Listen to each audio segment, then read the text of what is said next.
हूं स्वाति श्रीवास्तव। शुरुआत करते हैं आगरा की खबर के साथ, जहां पर बेकाबू बस ने बाइक सवार 2 युवकों को रौंद दिया। सड़क हादसे में बाइक सवार दोनों युवकों की मौत हो गई। लोगों ने बस चालक को पकड़कर पुलिस के हवाले कर दिया। मृतक दोनों गोविंदपुर थाना क्षेत्र के रहने वाले हैं। आगरा खंदौली के माया वाटिका के सामने की घटना है। पुलिस पड़ताल कर रही है इस पूरे मामले में। बस चालक को पकड़कर लोगों ने पुलिस के हवाले कर दिया। दोनों ही युवक गोविंदपुर थाना सादाबाद के निवासी बताए जा रहे हैं। आगरा की खंदौली माया वाटिका के सामने की घटना है। बड़ी खबर आपको आगरा से बता रहे हैं। दुखद हादसा 2 युवकों के साथ हुआ है। बेकाबू बस ने बाइक सवारों को रौंद दिया और इसमें दोनों की मौत हो गई। सड़क हादसे में बाइक सवार दोनों युवकों ने अपनी जानें गंवा दी है। इस घटना के बाद स्थानीय लोगों का गुस्सा भी देखने को मिला। लोगों ने आरोपी बस चालक को पकड़कर पुलिस के हवाले कर दिया। ये दोनों ही मृतक गोविंदपुर थाना सादाबाद के निवासी बताए जा रहे हैं। आगरा के खंदौली के माया वाटिका के सामने इनके साथ यह हादसा हुआ। दोनों की हादसे में जान चली गई।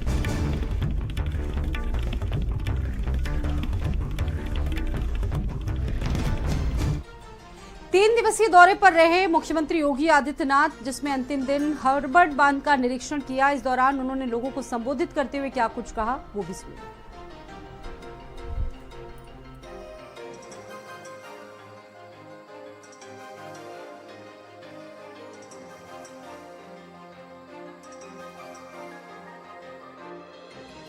जानते हैं कि गोरखपुर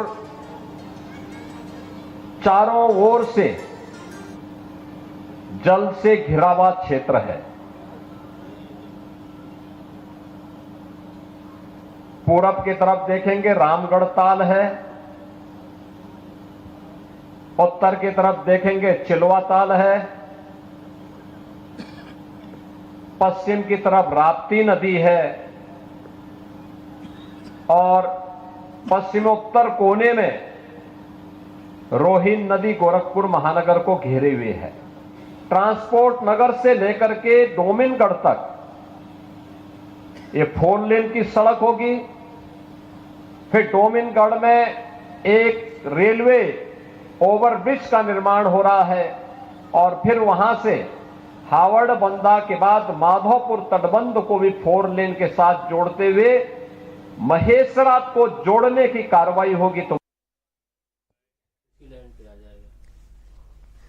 और अब बात करेंगे जम्मू कश्मीर की, जहां पर रामबन में बादल फटने से 3 लोगों की मौत हो गई। अचानक आई बाढ़ से त्रासदी मच गई। आपको बता दें कि एक व्यक्ति अभी भी लापता है। रामबन के धर्मकुंड गांव का ये मामला है, जहां पर अचानक बादल फटा और भीषण बाढ़ की स्थिति देखने को मिल रही है। इस वक्त कई सड़कों पर पानी भरा हुआ है, कई वाहन फंसे हुए हैं, कई घर जमींदोज हुए हैं और अब तक 24 घंटे से ज्यादा का समय बीत चुका है, लेकिन बारिश बंद नहीं हुई है। स्थितियां बेहद खराब है। मौके पर राहत बचाव कार्य जारी है। पहाड़ों का मलबा गांव की तरफ आने से हाहाकार मच गया हुआ। धर्मकुंड गांव की ये तस्वीरें हैं, जहां पर लोग बेहाल हो चुके हैं। एक तरफ 24 घंटे से ज्यादा का समय बीत चुका है, बारिश कहर बरपा रही है। दूसरी तरफ रामबन गांव में बादल फटने की भी एक घटना सामने आई, जिसमें अब तक 3 लोगों की मौत की जानकारी सामने आ रही है। लैंडस्लाइडिंग जगह जगह हुई है, जिसकी वजह से बहुत भीषण हालात बताए जा रहे हैं। वाहन फंसे हुए हैं। 24 घंटों से यही स्थिति है। प्राकृतिक आपदाओं ने लोगों की जिंदगी को दुश्वार बना दिया। आप देखिए, वाहन भी मलबों में फंसे हुए हैं। बादल फटने से हादसा हुआ है। जम्मू कश्मीर की स्थिति है। पहाड़ का मलबा गांव की तरफ आने से लोगों की मुश्किलें और भी बढ़ती जा रही हैं।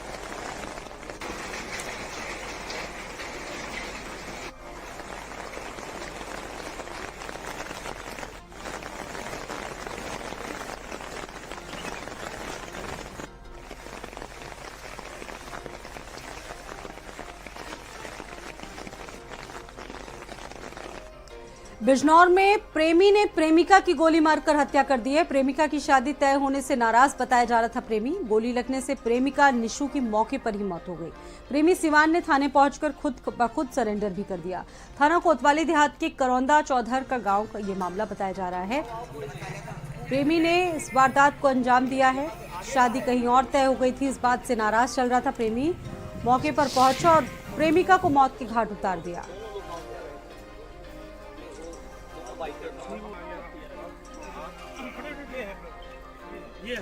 फिल्मी अंदाज में इस घटना को अंजाम दिया गया है। प्रेमिका की गोली मारकर हत्या कर दी गई है। पुलिस अब पूरे मामले की जांच पड़ताल में जुटी हुई है। बिजनौर का ये मामला बता रहे हैं आपको। शादी तय होने से नाराज था प्रेमी, जिसने एक खौफनाक कदम उठा लिया। जिसको वो प्यार करता था उसको ही धड़ाधड़ गोली मार दी।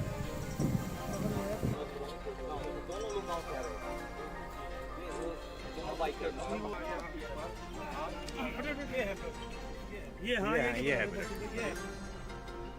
अब पुलिस पूरे मामले की तफ्तीश में जुटी हुई है। बिजनौर का ये पूरा मामला है। सनकी प्रेमी की एक करतूत देखने को मिली है। प्रेमिका की शादी कहीं और तय हो जाने से नाराज था प्रेमी, जिसकी वजह से प्रेमी ने अपनी प्रेमिका को मौत के घाट उतार दिया और उसके बाद खुद ब खुद थाने जाकर इस मामले की बात पुलिस को बता दी और सरेंडर कर दिया पुलिस के सामने। बताया कि उसने क्यों आखिरकार ये किया।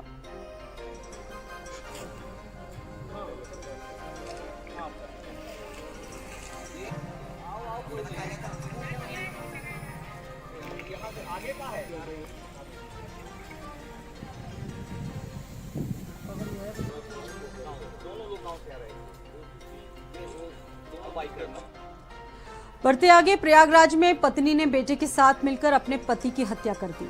शराब पीने के विवाद में मौत के घाट उतार दिया। लाठी डंडों से लैस दोनों ने इस घटना को अंजाम दिया है। पुलिस ने आरोपी पत्नी और बेटे को गिरफ्तार कर लिया है। मृतक के शव को पोस्टमार्टम के लिए भेजा है।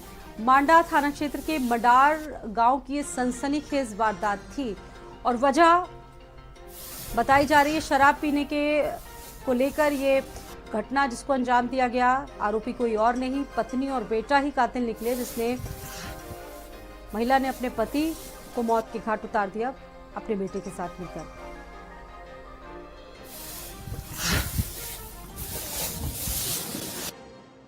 मौके पर जब पुलिस टीम पहुंचती है तो ये जानकारी होती है कि व्यक्ति का नाम सियाराम पटेल है, जो 19/4/2025 को नशे की हालत में घर पे आता है, जहां उसकी अपनी पत्नी और बच्चे के साथ मारपीट होती है। पत्नी और बच्चे ने लकड़ी के मोटे डंडे से उसके साथ मारपीट की, जिससे उसे गंभीर चोटें आ गईं। उसके सियाराम के परिजन उसको लेके डॉक्टर के पास गए, जहां डॉक्टर ने उसे मृत घोषित कर दिया गया। बॉडी को पीएम है तो मोर्चरी रवाना कर दिया गया है। सियाराम की पत्नी को हिरासत में लिया गया है एवं उससे बच्चे से भी पूछताछ की जा रही है। प्रकरण में तहरीर प्राप्त कर मुकदमा पंजीकृत कर अग्रिम विधिक कार्रवाई की जा रही है। बदायूं से अगली खबर लेंगे। नवनिर्मित पानी की टंकी में शव मिलने से सनसनी फैल गई। टंकी में युवक का शव पड़ा मिला, जिसके बाद पुलिस को सूचना दी गई। परिजनों ने हत्या करने के आरोप लगाए हैं। शव को पोस्टमार्टम के लिए भेजकर तहकीकात पुलिस ने शुरू कर दी है। उझानी कोतवाली क्षेत्र के सहसवान रोड की घटना है ये। पानी की टंकी में युवक के शव को बरामद किया गया है। फिलहाल परिजनों ने आत्महत्या की बात से इनकार किया है और उनका यही कहना है कि युवक की हत्या कर दी गई है।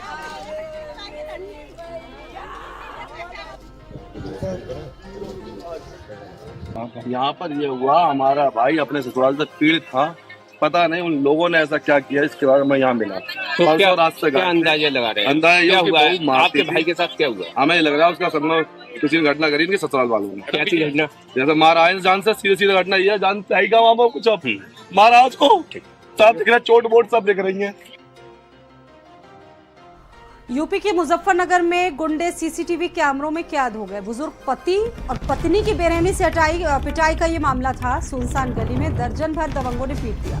घसीट कर लात, घूसों और थप्पड़ों से पीटा। मार कर दबंगों ने बुजुर्ग को अधमरा कर दिया। पहले हाथों में डंडे लहराए और फिर पीटा। बुजुर्ग दंपत्ति की उम्र लगभग 60 से 65 वर्ष के आसपास बताई जा रही है। सीसीटीवी फुटेज के आधार पर पुलिस अब पूरे मामले की तफ्तीश में जुटी है। इन्वेस्टिगेशन चल रहा है इस पूरे मामले को लेकर। दंपत्ति ने पुलिस पर भी कार्रवाई ना करने का आरोप लगाया। सिविल लाइंस थाना क्षेत्र के साकेत नगर कॉलोनी 8 का ये पूरा मामला है।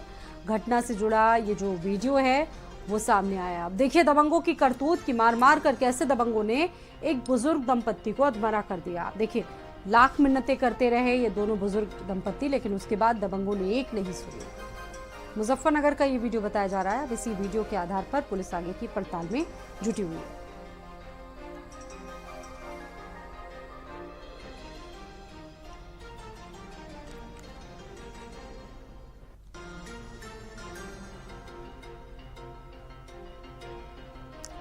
मुजफ्फरनगर का ये मामला बताया जा रहा है। मार मार कर दबंगों ने बुजुर्ग दंपत्ति को अधमरा कर दिया है। और सचिन त्यागी जुड़ गए इस खबर पर। सचिन, ये पूरा मामला क्या है, क्यों पीटा गया दबंगों के द्वारा बुजुर्ग व्यक्ति को? देखिए, मामला सिविल लाइन थाने के साकेत कॉलोनी गली नंबर 8 का है, जहां बुजुर्ग दंपत्ति को पड़ोस में ही रहने वाले दबंग दर्जन भर जो व्यक्ति थे, उन्होंने घर से बाहर निकालकर बुरी तरह से पीटा। इतना ही नहीं, इन दबंगों ने लोहे की रोड के बाद लात घूंसों से इन दोनों ही पति पत्नी जो दंपत्ति बुजुर्ग है, इनके साथ बेरहमी से मारपीट की। हालांकि इनका आरोप है कि पुलिस ने शिकायत के बावजूद भी इस पर कार्रवाई नहीं की, लेकिन जब ये सीसीटीवी वायरल सोशल मीडिया पर हुआ तो अब पुलिस के अधिकारियों ने इस सीसीटीवी का संज्ञान लिया है और जल्द इस मामले में पुलिस का कहना है कि जो आरोपी है, इनके खिलाफ कड़ी से कड़ी कानूनी कार्रवाई की जाएगी। कौन है ये लोग जो दिख रहे हैं इस वीडियो में? इनकी संख्या ज्यादा है, जानने वाले हैं या अज्ञात लोग हैं? नहीं, ये सब पड़ोस के ही रहने वाले व्यक्ति है। अचानक क्या बात हुई है तो अभी स्पष्ट नहीं हुआ, लेकिन जिस तरह से ये दबंग जो बुजुर्ग दंपत्ति है, इन्हें घर से बाहर निकाल कर लाठी डंडों से पीटते हुए लात घूंसों से दिखाई दे रहे हैं। बुजुर्ग दंपत्ति की जो उम्र है वो तकरीबन 60 से 65 वर्ष बताई जा रही है। अब देखने वाली बात होगी कि इन दबंगों पर पुलिस किस तरह की कार्रवाई करती है। धन्यवाद सचिन आपका जानकारी देने के लिए। तो सुनसान गली में दर्जन भर दबंगों ने बुजुर्ग दंपत्ति को मारा पीटा, ये आस पड़ोस के लोग बताए जा रहे हैं। फिलहाल इस फुटेज के आधार पर पुलिस ने कार्रवाई शुरू कर दी है। दबंगों के हौसले इतने बुलंद हैं, ना तो पुलिस का खौफ है, ना ही प्रशासन का डर। मऊ में शव को दफनाने को लेकर 2 समुदायों में बवाल हो गया। बवाल के दौरान ईंट पत्थर तक चल गया। पुलिस ने मौके पर ही पहुंचकर मामले को शांत करवाया। 30 अप्रैल को तहसील में विवाद का निस्तारण होगा। दोनों पक्षों की सहमति से फिलहाल एक बहुत बड़ा संघर्ष टल गया है। कोतवाली क्षेत्र के मोहल्ला बरुईपुर का ये मामला है। शव दफनाने को लेकर 2 पक्ष आमने सामने आ गए। मौके पर पहुंची पुलिस, मामला शांत करवाया गया। बताया जा रहा है कि 30 अप्रैल को तहसील में इस विवाद का निस्तारण होगा। दोनों पक्षों की सहमति से एक बड़ा संघर्ष टल गया है। विनय जुड़ गए हैं इस खबर पर। विनय, क्या मामला बताया जा रहा है इन दोनों पक्षों के बीच? देखिए, कल देर रात एक वीडियो सोशल मीडिया पर वायरल हो रहा था, जहां पर 2 पक्षों के बीच में ईंट पत्थर चलने की घटना देखी गई थी। यह पूरी घटना मौके बरुईपुर में शव दफनाने को लेकर 2 समुदाय के बीच चला था, जिसमें ईंट पत्थर मौके पर चले थे। तो पुलिस ने मौके पर पहुंचकर भी शांत कराया था। आपको बता दें कि कोतवाली क्षेत्र के मोहल्ला बरुईपुर में शनिवार को काफी तनाव। चलिए, बहुत धन्यवाद आपका।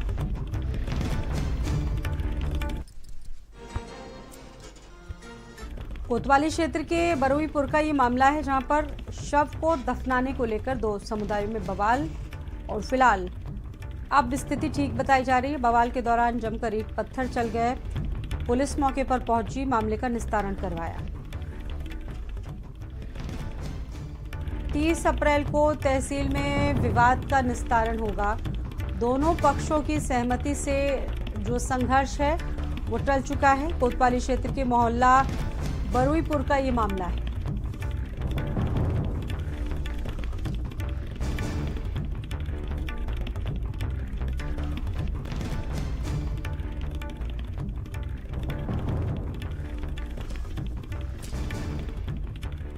और कानपुर इस वक्त आपको सीधे लिए चलेंगे, जहां पर पनकी पावर प्लांट में मौजूद हैं मुख्यमंत्री योगी आदित्यनाथ। ये सीधी तस्वीरें हैं, अधिकारियों के साथ मौजूद हैं मुख्यमंत्री योगी आदित्यनाथ।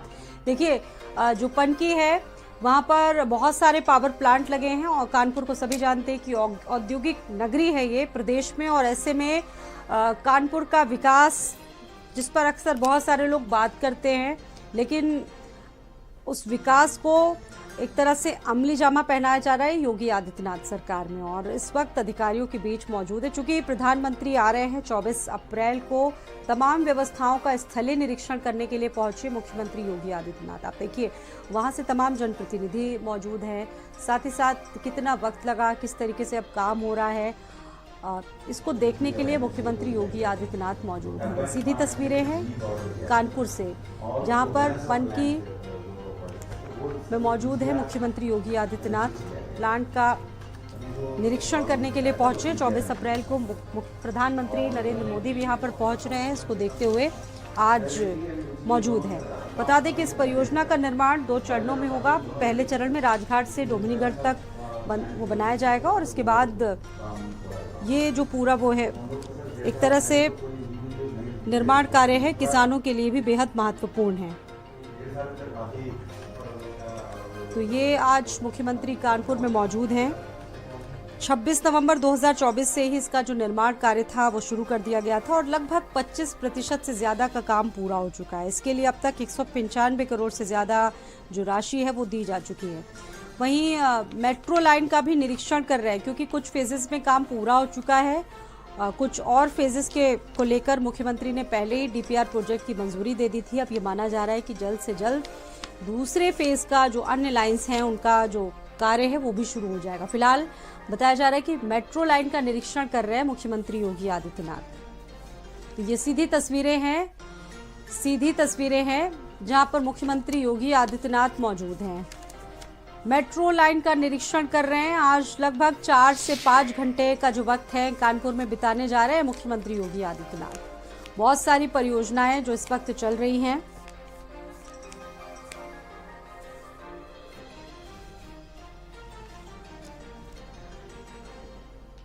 तमाम कार्यों को धरातल पर करने की कोशिश की जा रही है। विभिन्न अधिकारियों से बातचीत कर रहे हैं और शायद मुख्यमंत्री जान रहे होंगे कि अभी कितना इसमें कार्य बचा है, क्या स्थिति है, और हर एक स्थिति से अवगत करवा रहे हैं अधिकारी। दीपक हमारे साथ मौजूद हैं, इस खबर पर बातचीत करेंगे दीपक के साथ। फिलहाल दीपक से अभी संपर्क नहीं हो पा रहा है, रुक करते हैं अगली खबर का। एटा में अज्ञात वाहन ने बाइक सवार को रौंद दिया, युवक की मौके पर ही मौत हो गई।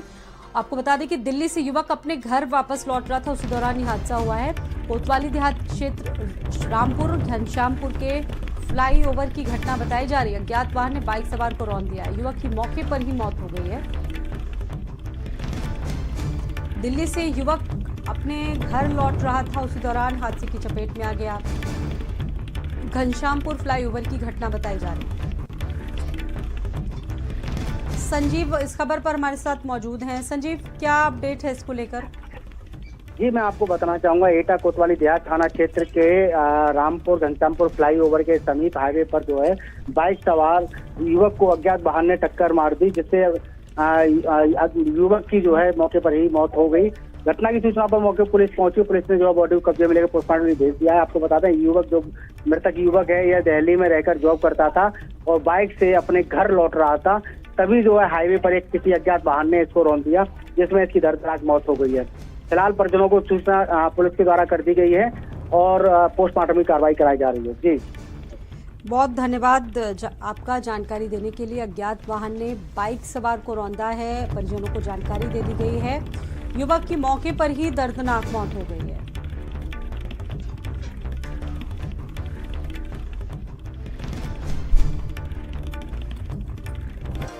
नोएडा से अगली खबर है। सेक्टर 18 में कमर्शियल बिल्डिंग में आग लगने का मामला सामने आया। 1 दर्जन से ज्यादा लोगों ने कूदकर अपनी जान बचाई। घायल 26 साल के युवती की उपचार के दौरान मौत हो गई। आग के वक्त बिल्डिंग के एग्जिट गेट को बंद कर दिया गया था। जांच में फायर सेफ्टी बिल्डिंग संचालन में भी काफी अनदेखी मिली है। बिल्डिंग संचालन में नियमों की अनदेखी पाई गई है। बिल्डिंग का नक्शे के विपरीत काम चल रहा था, ये भी बताया जा रहा है। बिल्डिंग संचालकों पर अभी तक कोई भी ठोस कार्रवाई नहीं हुई है। मौजूदा समय में बिना फायर एनओसी की बिल्डिंग, जिसमें तमाम दुकानें थी, वो चल रही थी। फायर सेफ्टी को भी अनदेखा कर दिया गया। कई ऐसे हादसे हुए हैं प्रदेश में आग से जुड़े हुए। बड़ी बात यह है कि ज्यादातर मामलों में फायर एनओसी नहीं पाई गई है। दानिश हमारे साथ मौजूद है। दानिश, एक बार फिर से एक बहुत बड़ी अनदेखी, बड़ी बात यह है जिस पर हम लोग हमेशा सवाल उठाते हैं, फायर एनओसी, वही एक बार फिर से हुआ है।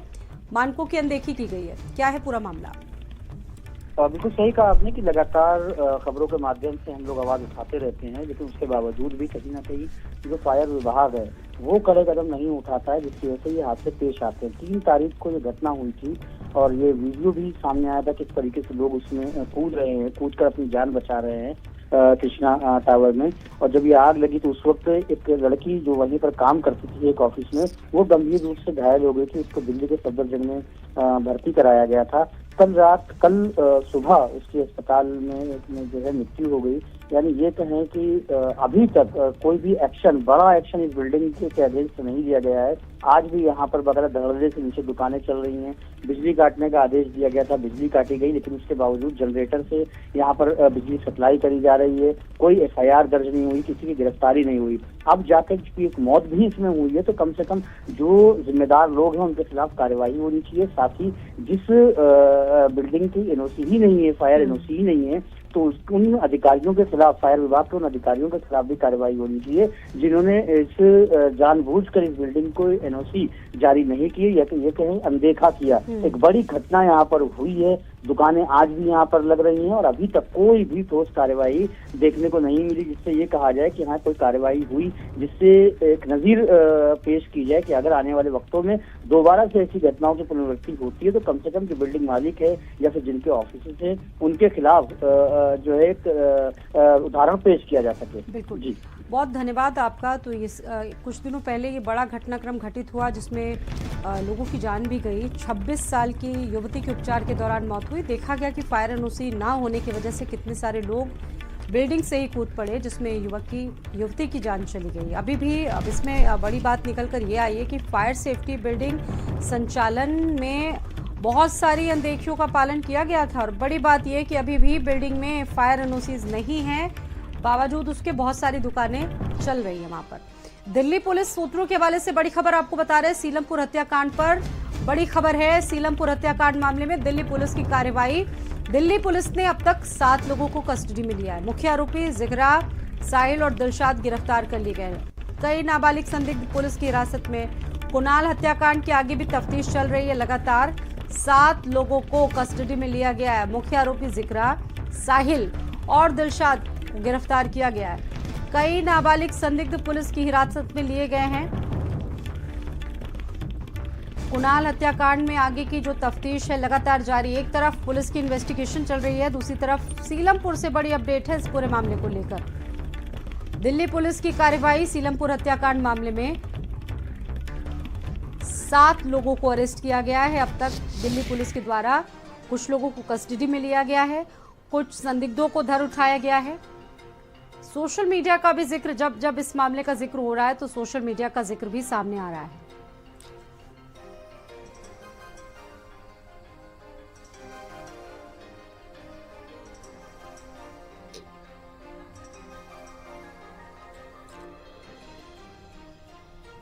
ललितपुर में सूदखोरों के चंगुल में फंस गया एक सरकारी सफाई कर्मचारी। 17 लाख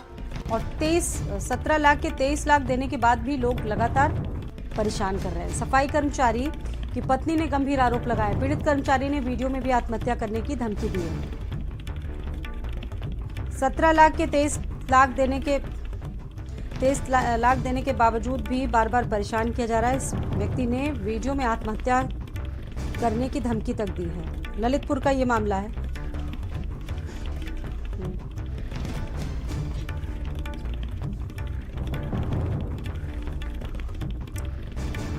सफाई कर्मचारी की पत्नी ने भी गंभीर आरोप लगाया। अब नौबत यहां तक आ गई है कि व्यक्ति जान देने की धमकी दे रहा है। सोचिए 17 लाख इसको देने थे, 23 लाख अदा कर दिए गए, लेकिन उसके बाद भी बहुत परेशान है। मानसिक रूप से प्रताड़ना दी जा रही है। दबंग लगातार परेशान कर रहे हैं। नगर में रहते हम। पति का नाम मुकेश शर्मा है।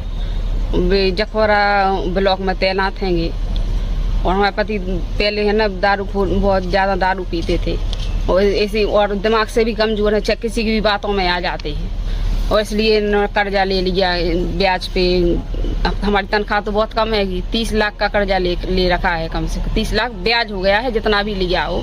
हमें कुछ पता नहीं था। आ रहे धमका रहे कि ऑफिस में ड्यूटी भी नहीं कर पा रहे, ऑफिस में पहुंच जाते, जाओ पैसा दो, हमारा पैसा लाओ, नहीं तो हम तुम्हें बता देंगे हम क्या हैं। हम कर्मचारी सूदखोरों के चंगुल में ऐसा फंस गया है कि बाहर निकलना बड़ा मुश्किल हो गया है। सफाई कर्मचारी की पत्नी ने गंभीर आरोप लगाए हैं। संजीव हमारे साथ जुड़े हुए हैं इस खबर पर। संजीव, क्या स्थिति बताई जा रही है? बहुत गंभीर आरोप है। 17 लाख की जगह 23 लाख रुपए दिए भी जा चुके हैं सूदखोरों को, लेकिन उसके बाद भी मानसिक प्रताड़ना लगातार दी जा रही है। स्वाति जी, आपको बता दूं कि जिस तरह से एक महिला ने पुलिस अधीक्षक के पास एक शिकायत दर्ज कराई है कि सूदखोरों के चंगुल में फंसे सफाई कर्मचारियों ने अपना जो वीडियो वायरल किया था उसमें उसने आत्महत्या की बात कही है कि हम ट्रेन से कटकर या फांसी लगाकर आत्महत्या कर लेंगे। उसका आरोप था कि जो सूदखोर हैं करीब 15-17 लोग जो सूदखोर हैं वो करीब 17,80,000 रुपए इसको दिए थे। इसने 23,12,000 रुपए सूदखोरों को लौटा दिए, लेकिन उसके बावजूद भी जो सूदखोर लोग हैं वो अभी भी और भी पैसा इन लोगों से मांग रहे हैं, जिससे परेशान होकर ये आत्महत्या करने पर विवश हुआ है। ये जिला जो पंचायत राज विभाग में सफाई कर्मचारी के पद पर तैनात है, सरकारी कर्मचारी, और जखौरा ब्लॉक में इसकी तैनाती है। उसके बाद ये शराब के नशे में सूदखोरों से पैसा लेता गया। 10% का पैसा बताया गया कि 10% पे पैसा जो सूदखोर लोग हैं वो दिए जा रहे हैं। तो वहीं पुलिस अधीक्षक ने इन सभी सूदखोरों पर कार्रवाई करने की बात कही है कि जांच के बाद इन पर कार्रवाई की जाएगी। इसी तरह नगर पालिका के कर्मचारी हैं जो करीब 1-2 दर्जन से अधिक कर्मचारी हैं, सफाई कर्मचारी, उनको भी सूदखोरों द्वारा उनको पैसा दिया गया। 10% में उनकी किताबें रख ली जाती हैं, चेक बुक रख ली जाती है।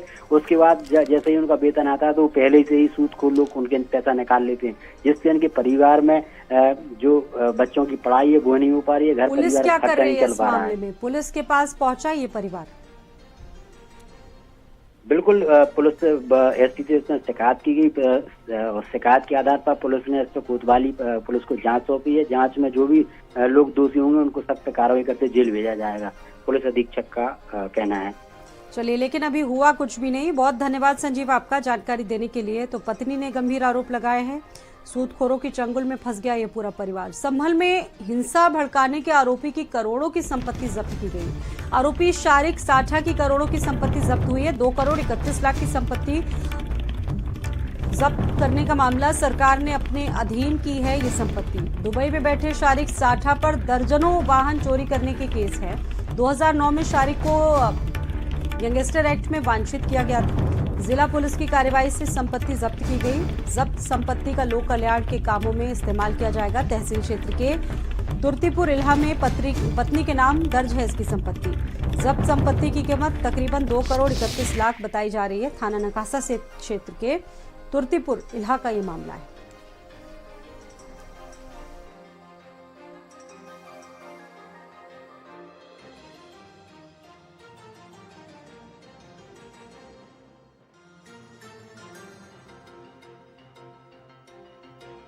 दो 2009 में एक गैंगस्टर का अभियोग है, वो शारिक साठा और उसकी गैंग के सदस्य सिकंदर के विरुद्ध दर्ज कराया था।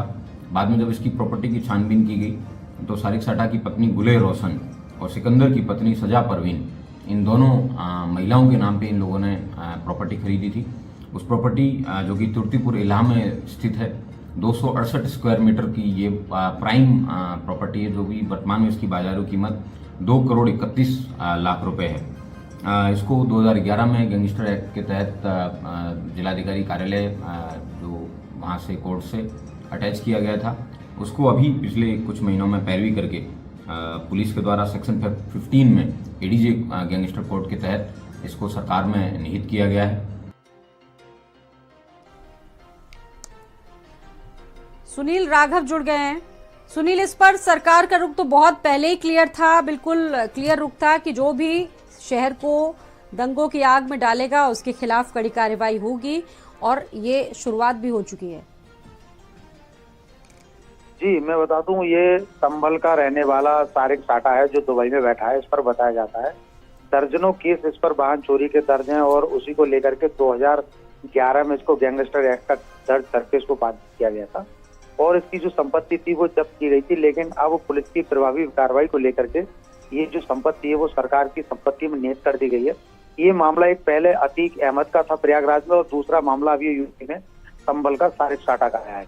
और एसपी का कहना है कि ये जो संपत्ति है वो लोक कल्याण के काम में लाई जाएगी, और ये जो इसकी पत्नी थी उसके नाम थी, और एक सिकंदर है उसके नाम प्रॉपर्टी खरीदी गई थी, जो नकासा थाना क्षेत्र के तुर्तीपुर इल्हा में स्थित है। 265 स्क्वायर फीट के आसपास की संपत्ति बताई जाती है, जिसकी बाजारू कीमत है वो 2,31,00,000 बताई जा रही है। जी, धन्यवाद आपका जानकारी देने के लिए। तो शारिक साठा की करोड़ों की संपत्ति को लोक संपत्ति के लिए यूज किया जाएगा।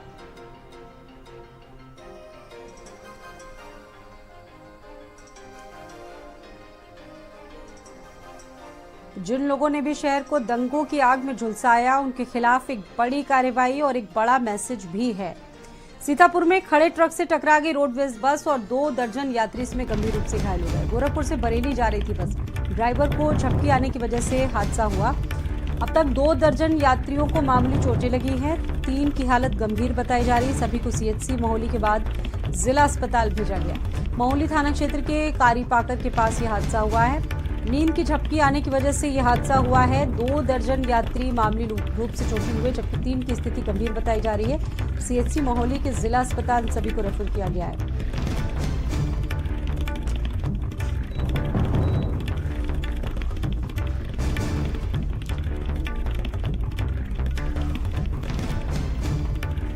गोरखपुर से बरेली जा रही थी रोडवेज बस, उसी दौरान यह हादसा हुआ। ड्राइवर को झपकी आने की वजह से हादसा हुआ है और अब तक 1 दर्जन से ज्यादा लोग यात्री जो हैं वो मामूली रूप से चोटिल हुए, 3 की स्थिति गंभीर है। सीएचसी महोली के जिला अस्पताल रेफर इन्हें किया गया है। महोली थाना क्षेत्र के कारी पाकर के पास हादसा हुआ।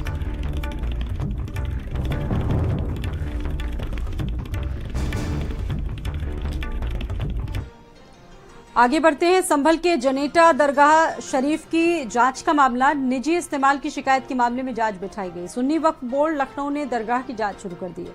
जांच अधिकारी नौमान शमशी जनेटा दरगाह खुद पहुंचे। मुतवल्ली ना होने के चलते जानेंगे जांच अधिकारी। मामले में शिकायतकर्ता जावेद के भी बयान दर्ज किए गए। बनियाठेर थाना क्षेत्र की जनेटा दरगाह शरीफ का ये मामला है। मौके पर सुन्नी वक्फ बोर्ड के लोग पहुंचे, जांच पड़ताल शुरू की गई। मौके पर मुतवल्ली नहीं पाए गए।